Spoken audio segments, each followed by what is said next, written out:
Hello everybody, this is David. Welcome back to my channel. Well, this is a continuation of our series, The Christian Ethic in the 21st Century. And we're currently looking at the cradle of the Christian ethic, which is Judaism, which is where Christianity came out of. And we've been looking at some of the details of the ethic of the Old Testament, the Jewish ethic, the Old Testament ethic. And I want to have a look at a few more items now.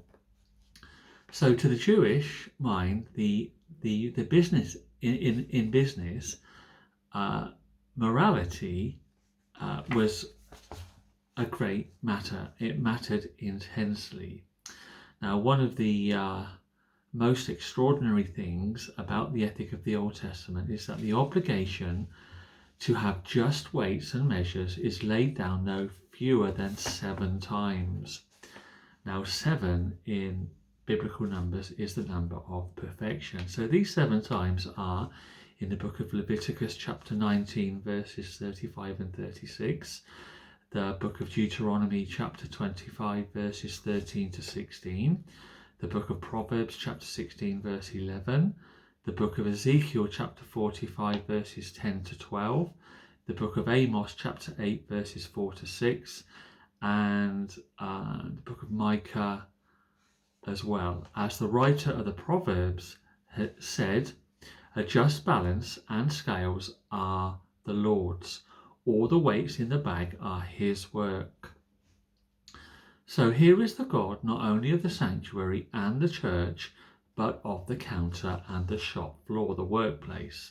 The weighing out of the housewife's order and the measuring of the customer's request become an act of worship for the Jew.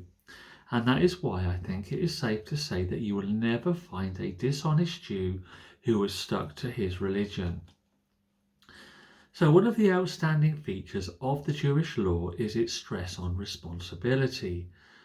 A man is not only responsible for what he does, he is also responsible for the wrong thing he might have prevented and the damage for which he is to blame because of his carelessness or thoughtlessness. For example, if an ox gores someone, if the ox was not known to be dangerous, then the ox is killed and the owner goes free. But if it was known that the ox was dangerous, then not only is the ox killed, but its owner too is liable to the death penalty, for he ought to have prevented the tragedy, as we read in the book of Exodus chapter 21 verses 28 to 32. Now their houses were flat roofed, and the flat roof was often used as a place of rest and meditation.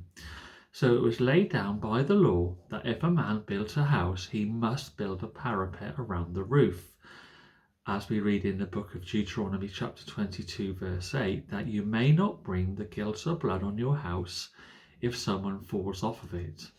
So the parapet was there to prevent people falling off the roof, and they all had to have one. So the Old Testament is sure that I am my brother's keeper. It is quite sure that I am not only responsible for the harm I have done, but I am equally responsible for the harm I could have prevented. So lastly, there is the Jewish ethic. In the Jewish ethic, a kindness that is a lovely thing. For example, a Jew wore only 2 articles of clothing, an undergarment like a shirt and an outer garment like a great cloak. He wore the cloak by day and he slept in it at night. Now it was laid down that if he ever pawned the cloak, for example, if he ran out of money and he was just broke and he sold it, if he pawned it, it must be given back to him again at night to sleep in. And the lawgiver hears God say in the book of Exodus chapter 22 verses 26 and 27, and if he cries to me, I will hear, for I am compassionate. Also in Deuteronomy chapter 24 verses 12 and 13. So the law cared because God cared that a man should sleep warm at nights, even in his poverty. Hallelujah. So a Jewish workman's pay was no more than a few pence a day. No man ever got fat on that, and no man ever saved on that. And so the law lays it down that a man must be paid on the day that he earned his pay, lest he cry against you to the Lord and it be a sin to you, as we read in the book of Leviticus chapter 19 verse 15, the book of Deuteronomy chapter 24 verses 14 and 15, and the book of Malachi chapter 3 verse 5. So God cares that the working man should get his pay. Now a lost ox or ass is to be returned to its owner, or kept till it is claimed. An animal which has collapsed has to be helped to its feet again, as we read in the book of Exodus chapter 23 verse 4 and 5, Deuteronomy chapter 22 verses 1 to 4, and chapter 21 verses 1 to 9. So in the nest, the mother bird must always be spared, as we read in the book of Deuteronomy chapter 22 verses 6 and 7. A field must not be reaped to the edge, nor gleaned twice. The olive trees must not be gone over twice. The vineyard must not be stripped, and the grapes which have fallen must not be gathered.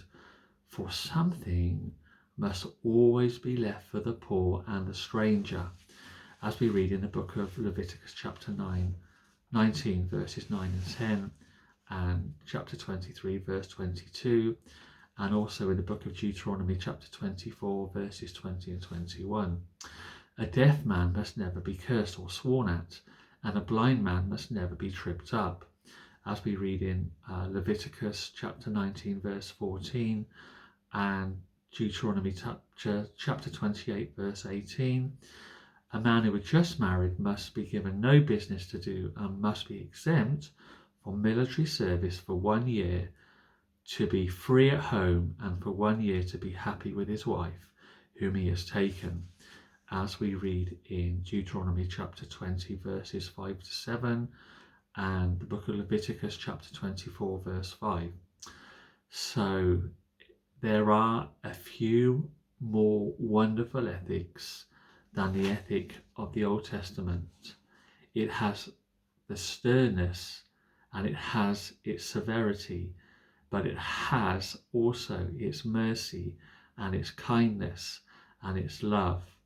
It is the very basis of the Christian ethic, and the Christian ethic could not have had a greater foundation or a greater cradle. So the next video we're going to be looking at the characteristics of the Christian ethic in the teaching of Jesus Christ himself. So I want to thank you for joining me in this video, and I'll see you on the next one. Bye bye.